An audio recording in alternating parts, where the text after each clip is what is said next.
ഇന്ന് യൂട്യൂബിൽ നിന്ന് കണ്ടൊരു വീഡിയോ ആണ്. ഒരു 5-6 കുരുമുളക് ഇങ്ങനെ എടുക്കുക, ഇങ്ങനെ പിടിക്കുക അങ്ങ് എറിയുക. അപ്പം നിങ്ങളെ കൈമേൽ ഇഷ്ടംപോലെ പണം വരും. പണം വരണമെങ്കിൽ നിങ്ങൾ പണത്തെ സ്നേഹിക്കണം. അതേപോലെ ഒരാളെയും അനാവശ്യമായിട്ട് കുറ്റം പറയാണ്ട് നിൽക്കണം. ഉള്ളത് കൊണ്ട് ജീവിക്കുക. ദിനം പ്രതി നിങ്ങൾക്ക് എത്ര തവണ നിങ്ങളുടെ അടുത്ത കയ്യിലൊരു 100 രൂപ ഉണ്ടെങ്കിൽ ആ 100 രൂപയ്ക്ക് എത്ര തവണ നിങ്ങൾക്ക് നന്ദി പറയാൻ പറ്റുമോ? അല്ലെങ്കിൽ നിങ്ങളെ വീട്ടിൽ ഭക്ഷണം വിളമ്പിത്തരുന്ന നിങ്ങളെ വീട്ടിലെ പേരൻസോ ഭാര്യയോ മക്കളോ ആരും ആയിക്കോട്ടെ, അവരോട് എത്രത്തോളം നിങ്ങൾക്ക് നന്ദി പറയാൻ പറ്റുമോ? അത് മതി.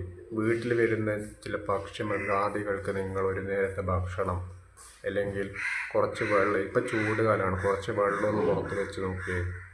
അവർക്കത് കുടിച്ചിട്ട് അവരുടെ മനസ്സിൽ ഉണ്ടാകുന്നൊരു സന്തോഷമുണ്ട്. അത് മതി നിങ്ങൾക്ക് രക്ഷപ്പെടാൻ.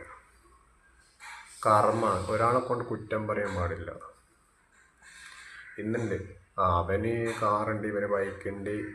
ഈ കുറ്റം, കടം, ദാരിദ്ര്യം നിങ്ങളിങ്ങനെ പറഞ്ഞുകൊണ്ടേ നിന്ന് കഴിഞ്ഞാൽ അത് നിങ്ങളുടെ ഉപബോധ മനസ്സിൽ പിടിച്ച് കുലുക്കും. നിങ്ങളെ രക്ഷപ്പെടാൻ പറ്റില്ല.